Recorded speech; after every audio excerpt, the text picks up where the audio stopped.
and for you also being present over here. First and foremost, जो मुझे शुक्र अदा करना है वो है द्रास के पेरेंट्स का. All those parents who trusted to this college and who have sent their wards, sent their kids, and to mark this day, I would say that 90% of our students are girl students.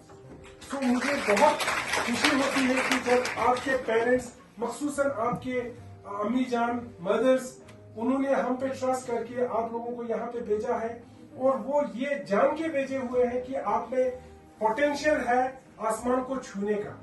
Now it's only thing is that between you and your aim to be succeeded is your will. आप जितना चाहोगे इंशाल्लाह उतना आपको मिलेगा.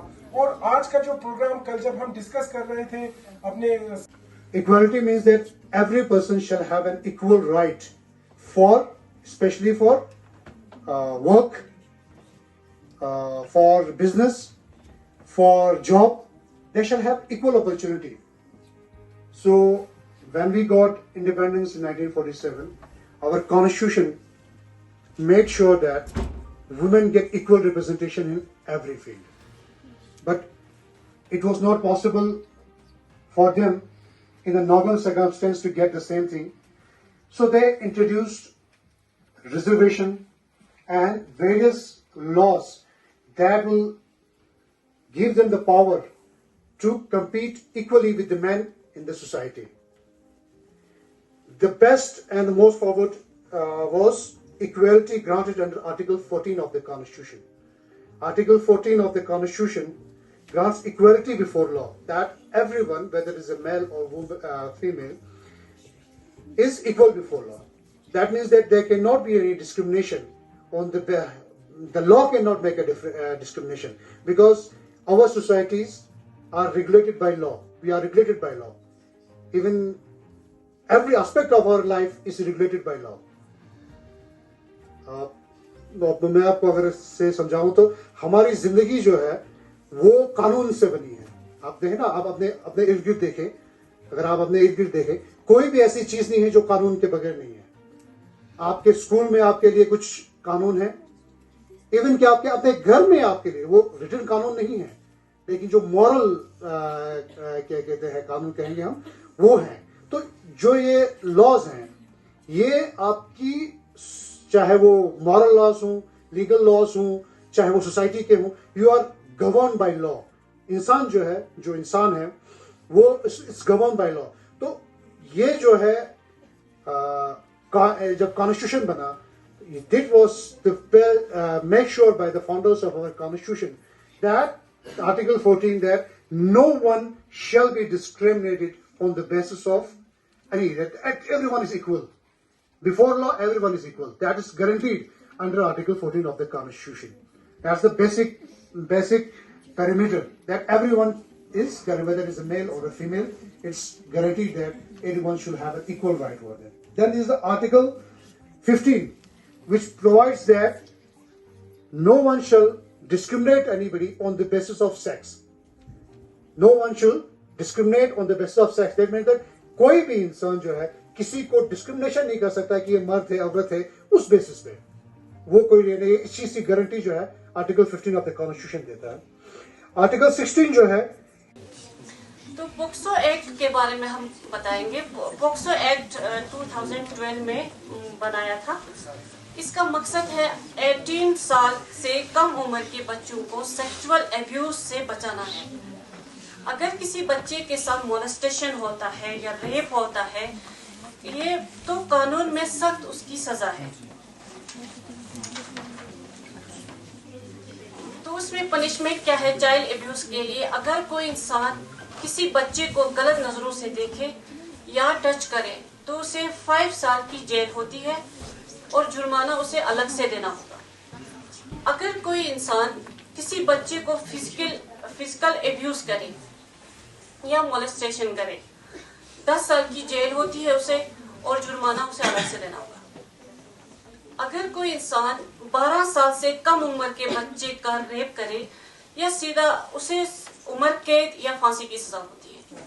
और act के बारे में, और मैं आपको ये भी बताऊंगी कि अगर ये क्राइम हो तो उसकी क्या सजा हो सकती है। डोमेस्टिक वायलेंस क्या है? आपने अक्सर सुना होगा कि कि एक मर्द अपनी बीवी के साथ हाथ उठाता है। कई बार एक माँ को उसके ससुराल में टॉर्चर किया जाता है, और कई बार एक औरत को सिर्फ इसलिए मारा जाता है क्योंकि उससे आवाज उठाई। क्या एक मर्द को हक है अपनी बीवी पर हाथ उठाने का?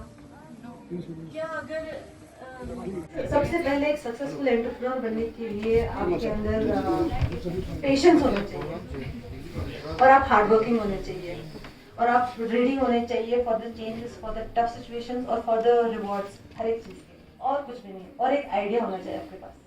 That's it.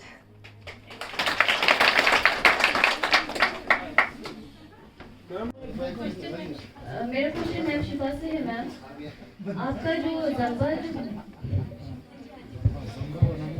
जंबा बनाने से पहले which woman inspired you the most? जाम्बा बनाने से पहले जाम्बा बनाने से पहले मैं WJ क्लिंटन फेलोशिप कर रही थी। तो उसमें मैंने एक प्रोजेक्ट डिज़ाइन किया था एडोलेसेंट हेल्थ एंड वेलबींग पे, और मैं उसको इम्प्लीमेंट करने के लिए मैंने द्रास का हायर सेकेंडरी चुना था।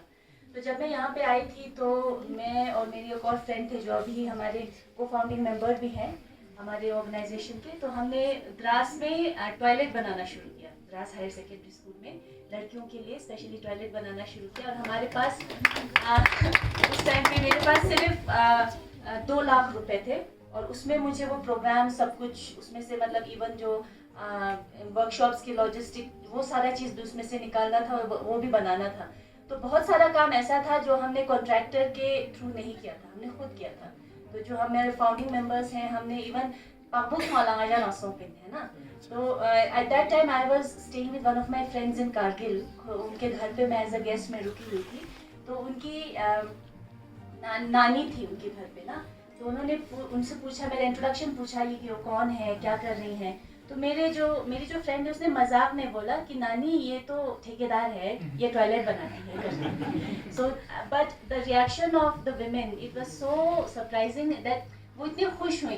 उन्होंने बोला कि कारगिल में एक टाइम था जब बाजार में लड़कियां नहीं दिखने को मिलती थी। अभी हमारा एक ऐसा टाइम आया है जब लड़कियां भी कॉन्ट्रैक्टर का काम पे ठेकेदार बनी हुई है। वो बहुत खुश हुई थी। So that was one very inspiring moment for me, you know, and to do something, to do what I was trying to do. So that was Another example we can see is that, from Ladakh to London. Might sound interesting, because it's a couture, Namza couture, which again is founded by 2 Ladakhi women. So they are a huge success fashion designing house in Leh. And they have represented our culture, our dress at international level. So they are committed to showcase the region's rich tapestry of indigenous crafts. They try to blend traditional Ladakhi attire with contemporary fashion. They also try to promote sustainable and handcraft textiles. Most importantly, they are employing women. Resilience दिखाना है, hard work दिखाना है, dedication दिखाना है, and nothing can stop you from achieving what you desire. Okay, so I hope कि इस presentation के through I have tried to inspire from the examples I have given you. All the women, जो women मैंने आप लोगों को example दिखाया था, they were not extraordinary women when they started their journey. They have become now. So आप extraordinary बढ़ सकते हो। अगर आप अभी नहीं हो, आपको लगता है हम कुछ नहीं कर सकते, नहीं। कोई भी स्टार्ट करने से पहले कोई भी extraordinary नहीं होता। वो तब होते हैं जब वो कहीं हाइट पे, कहीं रीच पे, कहीं पॉइंट पे वो पहुंचते हैं। Okay, so with this I would like to conclude. Right. So I took that hard decision, which was not easy. I took a very hard choice. People didn't support me, not even my family supported me, right? So being a woman, जब भी आप कोई ऐसी choice करते हैं ना जो कि समाज के उस बकेट से बाहर होता है, तो आपको सपोर्ट। और सेकंड थिंग, जब आप एक ऐसी इंडस्ट्री में जाते हो जो एक्सट्रीमली मेल डोमिनेटेड है, वहां पे अपने आप को स्टैंड करना, अपने पॉइंट्स को प्रूव करना, अपने आप को पहले एक्सेप्ट करना कि भाई ठीक है कि मैं एक औरत हूं तो मेरे भी थॉट्स हो सकते हैं, मेरे भी आइडियाज हो सकते हैं।